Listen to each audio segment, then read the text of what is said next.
Your Art Unlocked is produced by Art UK, the online home of the UK's national art collection.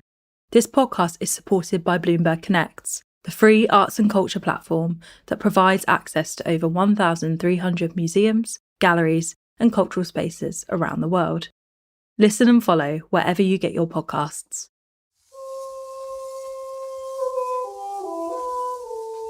I'm looking at one of the bums. I'm looking at the quality of paint which has been used to express movement and tension on the buttock. There's white and pink over deep reds and browns. And thinking about those colour choices, they don't correspond to anything biologically. They're not human, they're superhuman, they're spiritual. Yeah, and I suppose it's like deconstructed light that has been then put back together, but not necessarily in the way that, a more realistic or observationist artist would do, if that makes sense. Galleries and museums are bustling with bums. Sculptures, drawings, photographs, and bums on benches, having a wee rest between all that art appreciation. Today we're looking closely at a very large, very naked, and very confronting oil painting called Les Yeux. That's spelled L-E-S, then E-U-S, Les Yeux. Pardon my French. It's one of the most famous works by artist John Duncan Fergusson, one of the celebrated Scottish Colourists. It was painted by Fergusson between 1910 and 1913, and it's huge, almost life-sized, and features 6 robustly naked figures whirling around together in a vibrant dance, 4 women and 2 men. What does Les Yeux mean? Well, it's a very good question, and I've been thinking about the meaning of that title for a very long time now. Fergusson himself kind of vaguely said that it meant the others, and Margaret, his companion and wife, thought it might mean the healthy ones. This painting was completed in Paris just before the outbreak of the First World War. Now it's the star of the collection at the Hunterian in Glasgow, but it wasn't always appreciated, and in fact was lost for a time. More later on its intriguing history. Fergusson's 6 figures are the very picture of health. Their skin is ruddy, their cheeks are bright, all 12 sets of them, and they're all different shades of redhead, very Celtic. They're dancing in a circle, their feet barely touching the ground. They're enveloped by lush greenery as if glimpsed in a forest glade, and then among the leaves you can see strange red and yellow fruits, perhaps forbidden. They invite us to join their dance. Shall we? My name is Damian and welcome to this episode of Your Art Unlocked, a podcast that brings to life some of the more unexpected objects in museum collections. Today, I don't just want to join the merry dancers, I want to understand why they're frolicking and learn more about the choreographer/artist of this work, John Duncan Fergusson. This is your art in your museums and galleries, so let's get to know it a little better. Now, we know this is a podcast, so before we get started properly, if you want to look at this work for yourself as you listen, head to Art UK and search for, I'll spell it again, Les Yeux. L-E-S, then E-U-S. Every time I'm home in Glasgow, I visit the Hunterian, a free-to-access museum and gallery on the campus of the University of Glasgow.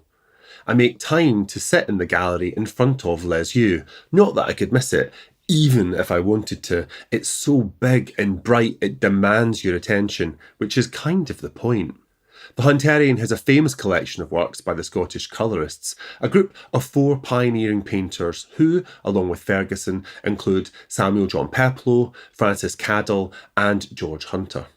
They all spent lots of time in France, either the south or Paris, where Fergusson lived on and off from 1907, and where he painted Les Yeux. But isn't the term colourists a bit generic? Aren't all artists concerned with colour? Grouping them in that way with the title Scottish Colourist is not something that took place during their lifetime. This is Anne Dulau, art curator at the Hunterian. They wouldn't have called themselves members of the Scottish Colourist. This is an appellation that came later once most of them were dead, actually. But they had affinities in the sense that they shared this interest in the Glasgow boys. They shared this interest in colour, which is, I think, a really Scottish thing when it comes to art. They shared an interest in what was happening on the continent, in Paris in particular. And they were all determined that they would go and spend some of their formative years in Paris. Yes, all artists are interested in colour. You're absolutely right. And they're all interested in shape as well, because otherwise, what would they work with? And light. That's another one that's unavoidable when you talk about art. It's a specific kind of color, I suppose, that I have in mind when I say that. It's interesting you're asking the question because it's a very obvious one. I hadn't thought of it before. When I first arrived in Scotland, I remember seeing that light and thinking, right, that's quite an exceptional light. And I think, to me, it's really obvious in the work of the Scottish Colourist, and also going back to Rayburn, Ramsay, other Scottish artists previous to the Glasgow boys too. And I think that's a quality that defines Scottish art in general, that vibrancy of colour, that ability to juxtapose certain colours in a certain way that makes them sing. The first thing that strikes you about Les Yeux, apart from all the nakedness, is the sheer scale of it. I'm 6'4" and I could walk right into the painting without ducking. Les Yeux is massive. It's about 2 meters by 3 meters, roughly. It's also one of the very few paintings in our collection that doesn't have a backboard or a glass, because it's very heavily painted. So the layer of paint is really thick, which means that on a very large canvas, when you move it around, it's quite flexible. It hardly fits in our lift, for example. So whenever we move it, we have to really think carefully because it's not something we want to do too often. I love it, and Anne loves it, but not everyone does, and it has always elicited mixed reactions, even accusations of being derivative. People who are interested in Scottish art are often very keen to see that picture. It means a lot. I mean, it is well known as one of the most interesting, bold statements made by a Scottish artist in the early years of the 20th century. I know some people find it not that easy to face because of the direct confrontation with the pubic area of the woman, for example. Others find it a little bit garish sometimes. I'm French, so I notice the opinion of French visitors who come, and they're all really interested and saying, oh gosh, I didn't know that there were Scottish painters who were doing this kind of thing at the time. And then they bring in Matisse, of course, and all the others. And then I argue with them saying, I don't agree, saying that he's a follower of Matisse. I don't see it that way. It is his interpretation of concern that they shared because they lived in the same city. They shared the same desire to revolutionize art. They had the same sources. And of course, they were going to do something slightly similar. Anyway, that's one of my pet hates when Scottish colorists are called followers, because I really don't believe it's what they were. How was this painting received at the time by critics and by art lovers? The painting was first exhibited in 1914 and it's kind of dated 1910 to 1913. We don't really know when it started, and we know it was finished by the time it was exhibited in London in 1914. And the reception was interesting. There were quite a few articles in the press at the time. I think a lot of the critics didn't quite know what to make with those monumental nude figures facing them. And I think they were particularly disturbed by the fact that whilst the men were kind of turned away from the viewer, one woman in particular was really facing you. So that means that her pubic area was right at the eye level of the visitor. And also people felt that whilst some nudes were really stylized, in the case of Fergusson, they're definitely stylized, but it felt like the women were just looking straight at the viewer and engaging with the viewer in a way that made people feel uncomfortable. And it went completely against all the kind of standard stereotype of the kind of demure, elegant woman, fully clothed, of course, of Edwardian times as well. And Anne's right, the work was reviewed in many newspapers when it was first shown, with critics decidedly mixed in their responses. Here's the Morning Post reviewing the show on the 23rd of February 1914.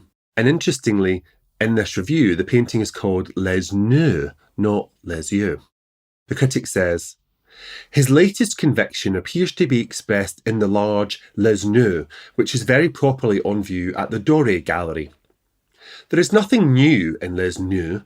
Things like it have often been used to illustrate rhapsodies on rhythm, of which, not rhythm, but the rhapsodies, we are all by this time rather tired. Fergusson fares a little better in the Queen magazine a few weeks later on the 7th of March. At the Doré Galleries there is an inner chamber which, like that at Madame Tussauds, is a source of wonder and expectation to the casual visitor. At the present moment, Mr. John Duncan Fergusson has possession of it, and the particular thrill that the said visitor is likely to receive on entering it is certainly not, it is to be hoped, that of horror. At the same time, it is a little startling to see a great wall decoration like Les Yeux, whoever or whatever they may be, at such close quarters, and allowance must be made for this in estimating its value and beauty. Because this painting now has such a prominent position in such a prestigious gallery, and because J.D. Fergusson is one of the most recognisable and valued Scottish artists, it's easy to think of Les Yeux as an inevitable part of an artistic canon, and Fergusson as part of an establishment. But that would be a mistake. Well, he definitely was a bit of a rebel, wasn't he? Even though he was wearing tweed and may have looked really conventional, I think he quite liked to shock, and he quite liked to break conventions when he could. He really wanted to contribute to the development of modern art as he saw it in Paris at the time. And he'd started that series of paintings of women, often nude, back in around 1910. And as he was working on that series of paintings, he was developing concepts around woman, nature, fertility, but also, I think, almost a personal statement about a way of life in some ways. I'm saying this to you, this is after 30 years of thinking about that painting. So it's kind of to try and make sense of it. Whilst it's always been thought that Fergusson was very interested in a very liberal kind of way of life, it's becoming more obvious that Les Yeux was a bit of a statement from that point of view for him that hadn't really necessarily become public knowledge. But in his private correspondence, for example, we can see that he was interested in knowing whether those who knew him could see that he was advocating for a certain lifestyle where there was a certain liberty from a sexual point of view. There was a bit of a cult of the sun as well. I mean, we all have in our minds those pictures of Margaret Morris and Fergusson, on the beach or in the south of France. We know that when there wasn't a photographer around, they didn't necessarily use clothes. So there's a whole kind of celebration of a certain way of life as well as an artistic statement, I think. You can find out more about the Hunterian and hundreds of other collections on Bloomberg Connects, the free arts and culture platform. Download the app today. Margaret Morris, who Anne just mentioned, was a choreographer, dancer and artist. She founded the Celtic Ballet, which later developed into the Scottish National Ballet. In 1913, Morris was touring in Paris when she met Fergusson, and they later married. He was learning lessons in colour from the Fauvists and was very much in the same circles as Matisse and Picasso. Now, at that point, he hadn't finished Les Yeux, but it's almost certain Morris would have seen the work in progress. Who was she? And how did their creative practices cross-pollinate? Margaret Morris, who was a pioneer young woman, she was very young at the time, who had developed a specific dance system that kind of was the equivalent to Fergusson's attitude to painting in some ways. She was non-conformist.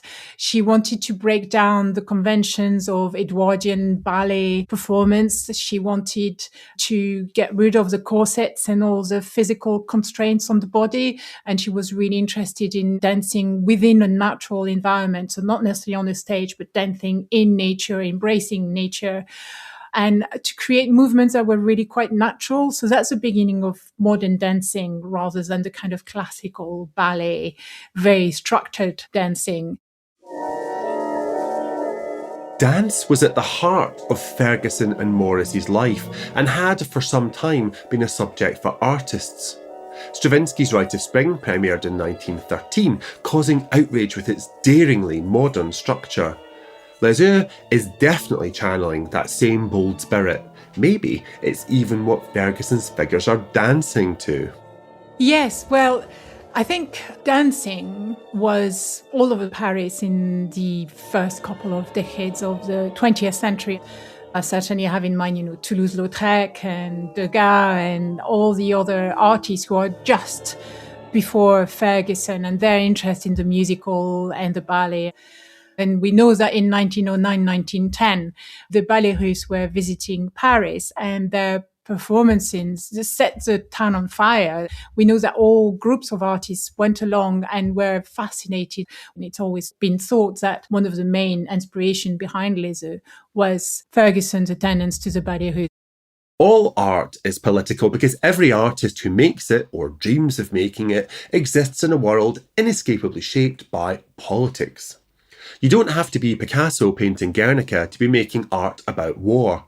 In many ways, Les Œufs is an ode to a world that was then increasingly under threat, to a youth that would soon be doomed to fight and die in trenches far from home. 1913, there were signs in the air that the war might very well become a possibility. I think there was a bit of a poignancy in the way that people were embracing music and dance and writing and the arts in general, knowing that those kind of golden years that they'd been living through were maybe going to come to an end. And it must have played a part in Fergusson's hymn to life. It's a celebration of youth and health and abundance. And what I think is really nice about it is that as opposed to maybe a Matisse or a Gauguin, where you will be in a sort of mythical or very obviously mythical or faraway land with Les Œufs by Fergusson, you're in the here and the now. In 1914, the painting is in London, being exhibited in a couple of art galleries, and then comes the war.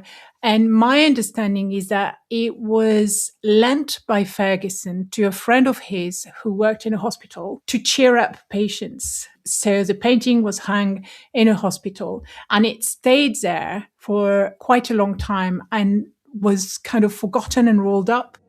Luckily for us, Les Œufs was eventually found in a basement and unrolled. And what a moment that must have been to watch those 6 merry dancers find their feet again. And they're still going now.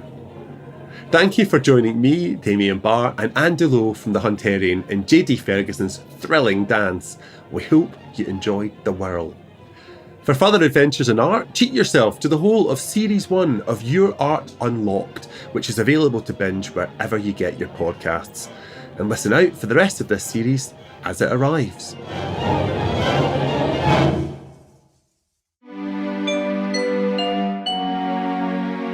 Your Art Unlocked is produced by Art UK, the online home of the UK's national art collection, supported by Bloomberg Connects. Explore more art at artuk.org.